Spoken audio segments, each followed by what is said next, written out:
let's get through this. So this is Barq's root beer. If you are a follower of this channel, thank you. But you might have noticed I rarely or have actually never covered root beer because I'm not a big fan of it. But I'm not here to yuck anyone's yum. I mean, the drink's been available for, what, roughly 200 years now? So I guess there are fans of it. But this was a gift from a friend, so trying to cover it, I guess. This is going to be a little bit heavier on history, and hopefully I can just breeze past the drinking of it. Anyway, it turns out root beer goes back roughly 200 years or so, and there's plenty of gaps in the story of it, so it's pretty bad storytelling. I apologize for that ahead of time. Anyway, root beer has been around in some form or another since 1830. So it's actually older than Coca-Cola's 1886 or Dr. Pepper's 1885. But its first notable commercial success came from a pharmacist named Charles Elmer Hyers in 1875. He had something called Hyers root beer. And with any successful product, come the copycats. Two of the more famous ones being Barq's right here in 1898 and A&W root beer in 1919. Now, Hyers' recipe was based on sassafras, while Barq's uses sarsaparilla. Sassafras has notes of vanilla, mint, and black licorice, while sarsaparilla is similar, but it has like a more bitter and medicinal flavor to it. Yum, yum.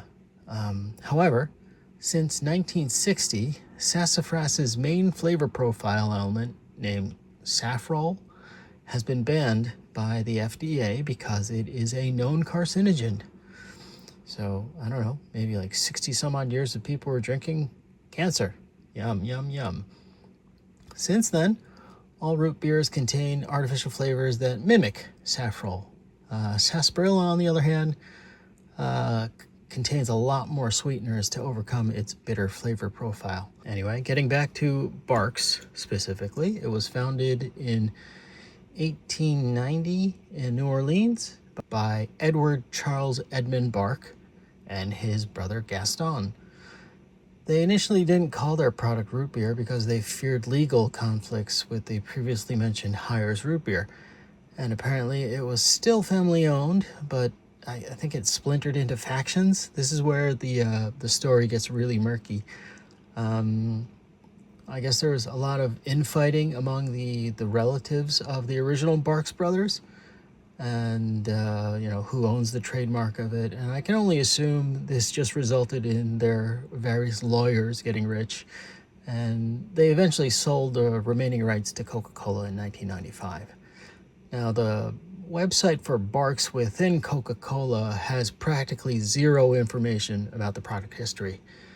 There is a competing Barq's website that kind of explains its history, but the information, it does say 1898, and then it just glosses over to in 1989.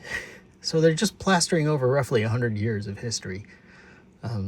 Almost like Cloud Atlas, just like jumps years and years. Anyway, now Barq's has various flavors of root beers. I can occasionally handle a cream soda, but even then I'd probably prefer, I don't know, tonic water. I will have the ingredients on screen. All right, let's get to this.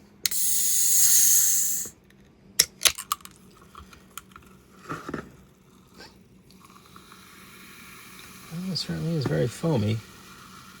Overly carbonated, I guess. On the nose.